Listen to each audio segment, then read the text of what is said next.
Hi guys! Kyla here and welcome back to my channel. Are you looking for a phone na kung saan matibay pero abot kaya ang presyo? Well, you're in luck. Because for today's video guys, we will be doing an unboxing and also a phone review of Realme's latest, strongest, yet affordable phone yet, which is the Realme C61. For today's video, we will be doing an unboxing and also a phone review of Realme C61. So ituloy mo lang ang panonood para malaman mo kung anong meron dito sa Realme C61. So without further ado guys, let us start the video.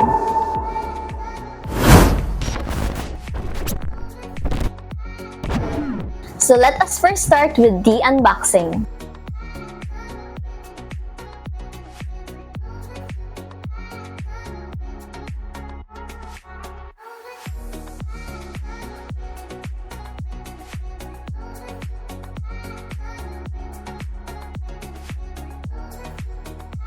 Inside the box, we have here the manuals, a jelly case, and also the SIM ejector tool. Of course, we also have here the Realme C61.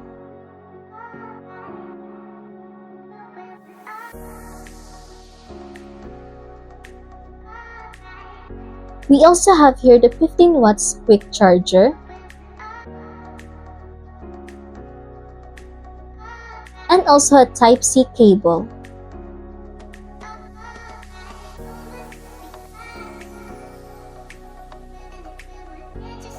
And now let us proceed with the design of the Realme C61. So for its design guys, it has two colors, which is the sparkle gold and also the dark green.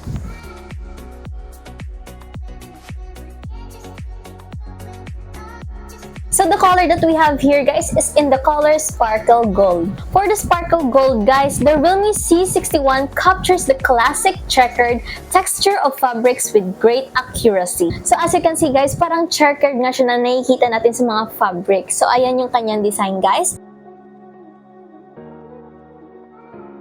So for Realme C61 guys, it has a 7.84 ultra slim design and it also weighs only about 188 grams. So para sa kanyang right side guys, dito natin makikita ang power button and also the volume buttons. At para naman sa kanyang left side guys, dito natin makikita ang SIM port. And of course, for the bottom, we have here the audio jack, the speakers, and also the Type-C charger port. Now let's check if this is a single SIM or a dual SIM.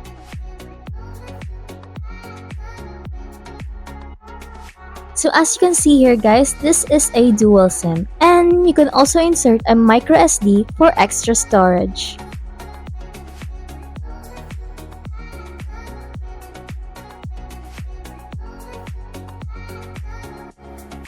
And for its display guys, it has a 6.74 eye comfort screen display. So for the display guys, it also has a mini capsule.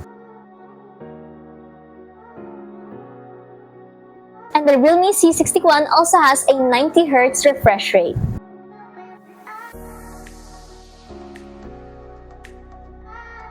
So for its resolution guys, it has a 720 by 1600 HD Plus resolution.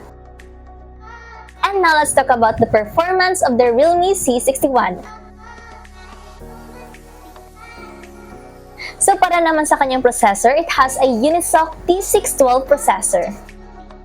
For Realme C61, we have two different types of storage. The first storage is 6GB of RAM by 128GB of ROM. The second one is 8GB of RAM by 256GB of ROM. So thanks to its RAM guys, we have a 9% faster app launch and also you can run up to 18 apps running in the background. So kahit 18 apps na ang nakarun sa kanyang background, you don't have to worry about any delays or any lags kasi nga it will still run smoothly thanks to its RAM. So itong Realme C61 guys ay napaka-durable nito guys. Kahit ilang beses sumupot o mahulog ay hindi ito agad-agad masisira. And another plus point for this guys, it has an IP54. So kung nanonood ka ng video ko guys, you probably know by now what is the meaning of IP. So again, just to have a quick recap, IP stands for Ingress Protection. So itong Ingress Protection guys, ito ang mga kuha nating protection sa ating cellphone against water and dust particles. So thanks to its IP54 guys, you can still use your phone kahit nabasa ang inyong kamay. And we will conduct a little test. Kasi guys, minalaman ako na itong Realme C61 ay gagana pa rin kahit ilagay mo sa running water. So, let us find out in this video. Tara guys, basain natin ito. Hi guys! So ngayon ay testing na natin kung ito bang Realme C61 ay kaya nga ba i-withstand ang tubig at kung ito ay gagana kahit nabasa ang kanyang screen. So let's test this out. So ngayon ay i-open natin ang faucet at itingnan natin kung ito nga ba ay gagana.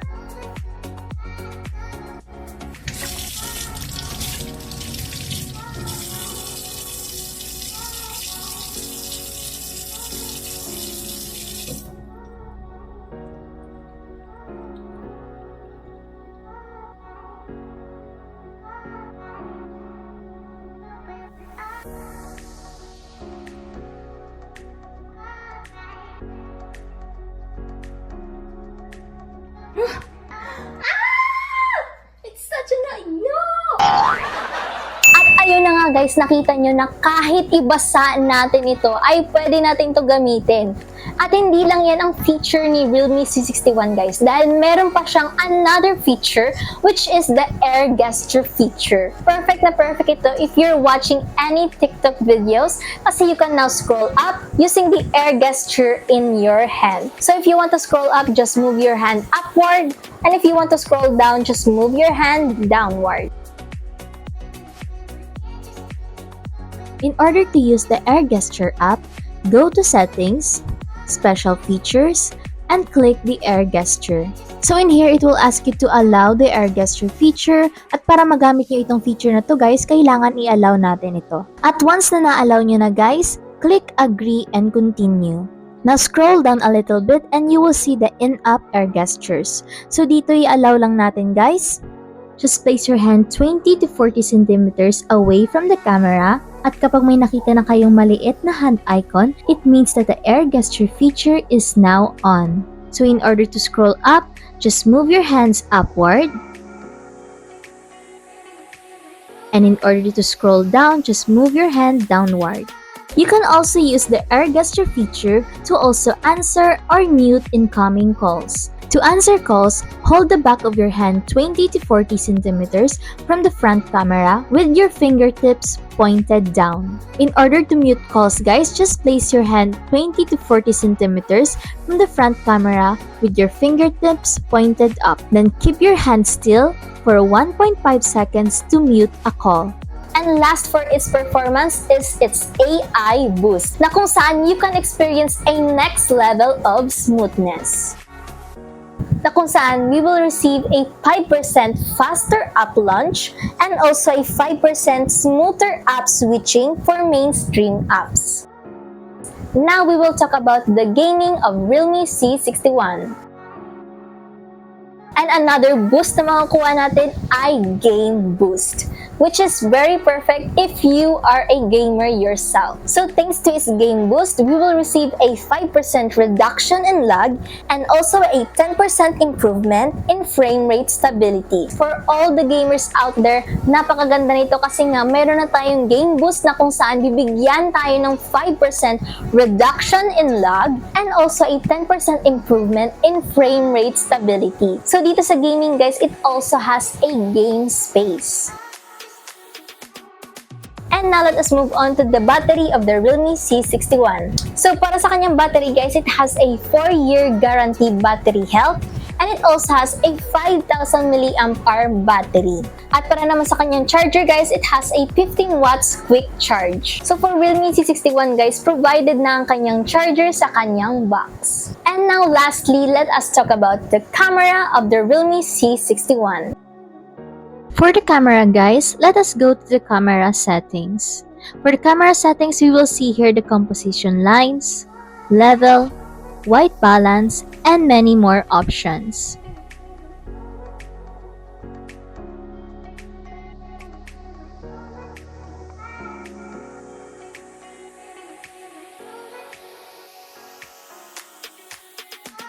We also have here the HDR options, and you can also use some filters to further enhance your photos.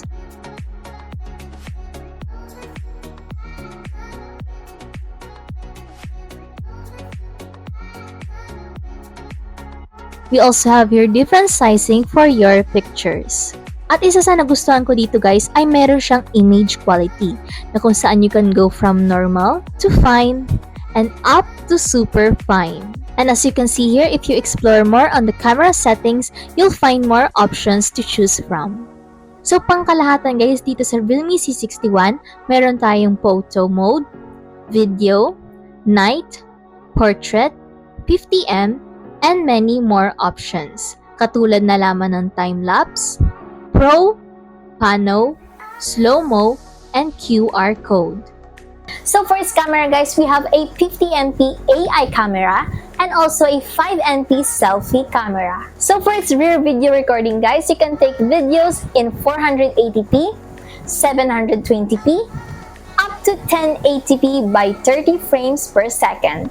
At para naman sa kanyang front camera video recording, you can take videos in 480p up to 720p by 30 frames per second. So in order for you guys to have an idea on the camera of the Realme C61, I will provide a few pictures and also a video that I took by using this phone.